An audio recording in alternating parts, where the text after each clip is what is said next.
అందరికీ నమస్కారం. ఈ వీడియోలో మీరు చూస్తున్న ఈ దేవాలయం శ్రీ మన్నార్ రాజగోపాలస్వామి దేవాలయం. ఈ దేవాలయం ఉత్తరాంధ్ర జిల్లాల్లో ఒకటైనటువంటి విజయనగరంలో ఉన్న ప్రసిద్ధ దేవాలయాల్లో ఇది కూడా ఒకటి. ఈ దేవాలయ నిర్మాణం దాదాపుగా అన్నమరాజుపేట అలాగే పుష్పగిరి అనే పిలువబడే గ్రామంలో ఉన్నటువంటి వేణుగోపాలస్వామి దేవాలయం నిర్మాణం మాదిరిగానే ఈ ఆలయ నిర్మాణం కూడా ఉంటుంది.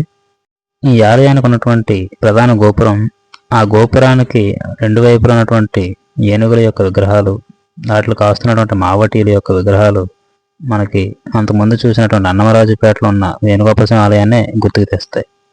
మనకు విజయనగర పరిసర ప్రాంతాల్లో ఎక్కువగా వైష్ణవ ఆలయాలే ఎక్కువగా కనిపిస్తూ ఉంటాయి. ఈ ఆలయంలో శ్రీకృష్ణుని వేణుగోపాలస్వామిగా పూజిస్తారు, అంటే విష్ణుమూర్తి అవతారం అన్నమాట. ఈ ఆలయ నిర్మాణం దాదాపుగా 800 నుండి 1000 సంవత్సరాల మధ్య కాలంలో నిర్మించి ఉండవచ్చని మన అంచనా. లోనికి ప్రవేశించిన తర్వాత ఈ ఆలయమైనటువంటి ఒక మండపం చాలా అద్భుతమైనటువంటి స్తంభాలతో మనకి అబ్బురపరుస్తూ ఉంటుంది. ఈ మండపం అంతా కూడా దాదాపుగా 40 స్తంభాలతో నిండి ఉంటుంది. ఈ స్తంభాలపై ఎటువంటి శిల్పకళ లేనప్పటికీ కూడా అద్భుతమైన ఫినిషింగ్తో మనకి మెరుస్తున్నట్టుగా ఈ స్తంభాలు అనేవి కనిపిస్తూ ఉంటాయి. ఈ విజయనగరానికి సమీపంలో ఉన్నటువంటి పలు దేవాలయాలు దాదాపుగా ఇదే నిర్మాణ శైలిని పోలి ఉంటాయి. ఈ నిర్మాణాలన్నీ కూడా పూసపాటి వంశస్థులైనటువంటి విజయనగర రాజులే నిర్మించారనేది మనకు తెలుస్తూ ఉంది.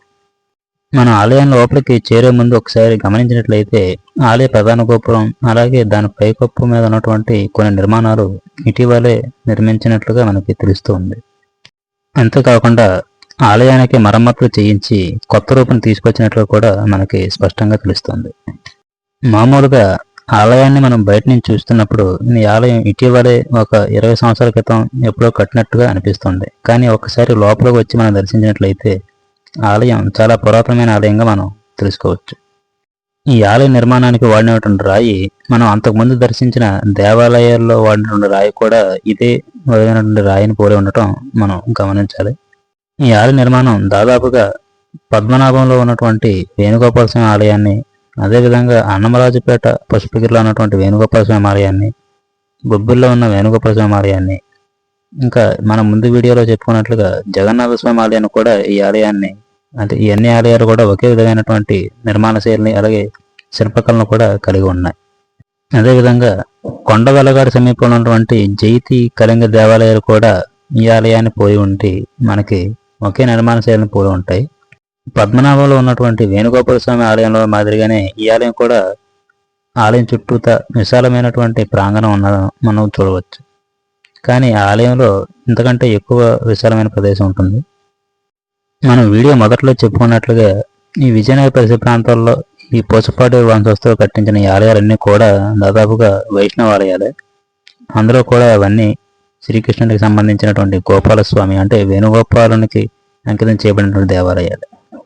ఎంతో అద్భుతమైనటువంటి శిల్పకళా రీతులతో అలరారుతున్నటువంటి ఇటువంటి దేవాలయాన్ని దర్శించడం మనం చేసుకున్నటువంటి అదృష్టంగా చెప్పుకోవచ్చు. ఈ ఆలయాలన్నీ కూడా పూరిలో ఉన్నటువంటి కోనార్క్ దేవాలయాన్ని స్ఫూర్తిగా తీసుకొని నిర్మించిన ఆలయాలుగా మనం ఒక అంచనాకు రావచ్చు. ఎందుకంటే ఈ ఆలయాలన్నీ కూడా ఒకే నిర్మాణ శైలి పోయి ఉండి పైన గోపురం పైనటువంటి ఒక చక్రం ఆకారంలో ఉన్నటువంటి ఒక నిర్మాణాన్ని ఏర్పాటు చేయడం మనకి ఆ విధమైనటువంటి ఊహకే తెలియజేసుకెళ్తుంది. ఈ ఆలయంలో మనం ఉన్నంతసేపు కూడా చాలా ప్రశాంతంగా మరియు ఆహ్లాదంగా కూడా ఉంటుంది. అంతేకాకుండా బయట కూడా ఎంతో ఆహ్లాదంగా ఒక పార్క్ వంటి నిర్మాణాన్ని కూడా ఏర్పాటు చేశారు. ఈ ఆలయాన్ని దర్శించడానికి ఉదయం 6 గంటల నుంచి మధ్యాహ్నం 12 వరకు, తిరిగి 4 గంటల నుంచి రాత్రి 8 గంటల వరకు తెరిచి ఉంటుంది. రాత్రి సమయాల్లో ఈ ఆలయం నిండా విద్యుత్ కాంతులతో దేదీప్యమానంగా వెలుగొందుతూ శోభాయమానంగా విరాజిల్లుతుంది. విజయనగరం పట్టణంలో ఉన్నటువంటి ఈ దేవాలయం విజయనగరం రైల్వే స్టేషన్ నుంచి దాదాపుగా 3 కిలోమీటర్ల దూరంలో ఉంటుంది. అదేవిధంగా విజయనగరం బస్టాండ్ నుంచి 3.5 కిలోమీటర్ల దూరంలో ఉంటుంది. ఈ ఆలయ ప్రాంగణంలో ఈ తాబేళ్లు కూడా ఎక్కువగా మనకి దర్శనమిస్తూ ఉంటాయి. ఈ తాబేళ్లు నక్షత్ర తాబేళ్లు అంటారు. ఇట్లా ఆధ్యాత్మికం, ఆహ్లాదకరం రెండు కలగలిగినటువంటి ఈ ఆలయాన్ని దర్శించడం మనకెంతో ఆనందదాయకం. ఈ ఆలయ ప్రాంగణంలో పెద్ద కళ్యాణ వేదిక అనేది ఒకటి ఉంటుంది. ఇది చాలా పెద్దది, విశాలమైన కళ్యాణ వేదికలో మనం పెళ్ళిళ్ళు జరిపించుకోవడానికి కూడా ఇక్కడ అనువుగా ఉంటుంది.